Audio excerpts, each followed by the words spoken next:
இன்னைக்கு விலைவாசி உயர்ந்தாச்சு. இன்னைக்கு மக்கள் கஷ்டத்தில் இருக்கிறாங்க.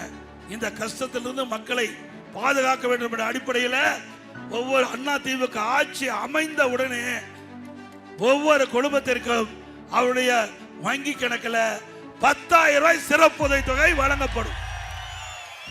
இன்னைக்கு திமுக ஆட்சியில் பல திட்டத்தை அறிவிச்சாங்க. 2021ஆம் ஆண்டு திமுக தேர்தல் அறிக்கையில் இன்றைய முதலமைச்சர் அன்னைக்கு எதிர்க்கட்சி தலைவராக இருந்தார். 525 அறிவிப்புகள் வெளியிட்டார். 525 அறிவிப்பு வெளியிட்டார். அதுல 1/4 பங்கு கூட இதுவரை நிறைவேற்றல. இன்றைக்கு பெட்ரோல் டீசல் எல்லாம் குறைக்கிறாங்களா? குறைச்சாங்களா?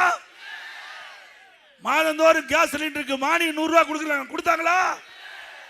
100 நாள் வேலை திட்டம் 150 நாளா உயர்த்தலாங்களா?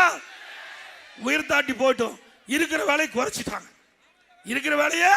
குறைச்சிட்டாங்க. ஆக அதிமுக ஆட்சிக்கு உடனே 100 நாள் வேலை திட்டம் 150 நாளாக உயர்த்தப்படும். கிராமப்புற வளர்ச்சி அடைய வேண்டும். ஏற்கனவே பல திட்டத்தை கொடுத்தோம். விலையில்லா கரை மாடுகள் விவசாய தொழிலாளி கொடுக்கப்படும். விலையில்லா ஆடுகள் விவசாய தொழிலாளி கொடுக்கப்படும். என் கோழி கூட நான் கொடுத்தேன் இல்லையா? நான் ஒரு விவசாயி. இன்றைக்கு விவசாயத்தில் பொருளாதார வளர்ச்சி அடைய வேண்டும் என்றால் அற்புதமான கலப்பின கறவை பசுகள்,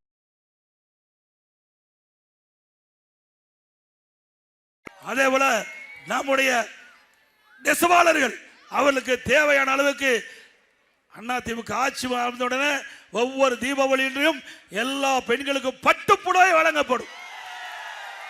கைத்தறியில் தான் நெய்யப்படும். அவருக்கு வாழ்வு கிடைக்கும். அதுபோல விசைத்தறி தொழில் நலிஞ்சிருக்குது. அந்த தொழில் ஏற்றப்படுவதற்கு உண்டான நடவடிக்கை எடுக்கப்படும். அதே போல லாரி தொழில் அது சற்று சர்வடைந்திருக்குது. அதையும் அதிமுக ஆட்சியுடனே சரி செய்யப்படும் என்ற நிலையை இந்த நேரத்தில் தெரிவித்து, அதோட அதிமுக ஆட்சிக்கு உடனே இன்னைக்கு விலைவாசி உயர்ந்தாச்சு. இன்னைக்கு மக்கள் கஷ்டத்தில் இருக்கிறாங்க. இந்த கஷ்டத்திலிருந்து மக்களை பாதுகாக்க வேண்டும் என்ற அடிப்படையில் ஒவ்வொரு அதிமுக ஆட்சி அமைந்த உடனே ஒவ்வொரு குடும்பத்திற்கும் அவருடைய வங்கி கணக்கில் 10,000 ரூபாய் சிறப்பு உதவித்தொகை வழங்கப்படும். இன்றைக்கு குடும்பத்தில் குடும்ப தலைவி அவர் வங்கி கணக்கில் மாதந்தோறும் 2,000 ரூபாய் வழங்கப்படும்.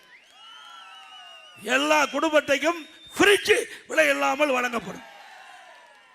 எல்லாம் நம்முடைய பெண்களுக்கு வேலைக்கு செல்றாங்க பெண்கள், அந்த பெண்களுக்கு அம்மா இருசக்கர வாகனம் 5 லட்சம் பேர் கொடுக்கப்படும். ஒவ்வொரு அம்மா இருசக்கர வாகனத்துக்கு 25,000 ரூபாய் வழங்கப்படும். ஏற்கனவே 3 லட்சம் பேருக்கு தந்தோம். திமுக ஆட்சியில் நிறுத்திட்டாங்க. மீண்டும் அந்த திட்டம் தொடங்கப்படும். அதே போல ஒவ்வொரு குடும்பத்திற்கும் ஆண்டுக்கு 3 கேஸ் சிலிண்டர் விலை இல்லாமல் வழங்கப்படும். ஒவ்வொரு ஆண்டும் தைப்பொங்கல் வருகிறது. அந்த தைப்பொங்கலை முன்னிட்டு பொங்கல் தொகுப்பு கொடுப்போம். அதோட 1000 ரூபாய் ரொக்கம் வழங்கப்படும்.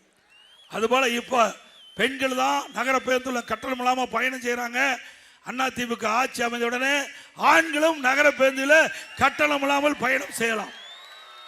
மாற்றுத்திறனாளிகள் கூட்டுறவு சங்கத்தில் வாங்கிய பயிர்க்கடன் தள்ளுபடி, சரி, மாற்றுத்திறனாளிகள் கூட்டுறவு சங்கத்தில் வாங்கிய கடன் தள்ளுபடி செய்யப்படும். நடைபாதை ஓரமாக கடை வைத்திருக்கிறார்கள் அவர்கள் கூட்டுறவு வங்கியில் வாங்கிய கடன் தள்ளுபடி செய்யப்படும். அதோட அம்மா இல்ல திட்டம், இன்னைக்கு அம்மா இல்ல திட்டம் ஒரு முக்கியமான திட்டம். ஏழைகள் வீடு இல்லாமல் இருக்கின்ற அனைத்து ஏழைகளுக்கும் அற்புதமான கான்கிரீட் வீடு கட்டி கொடுக்கப்படும்.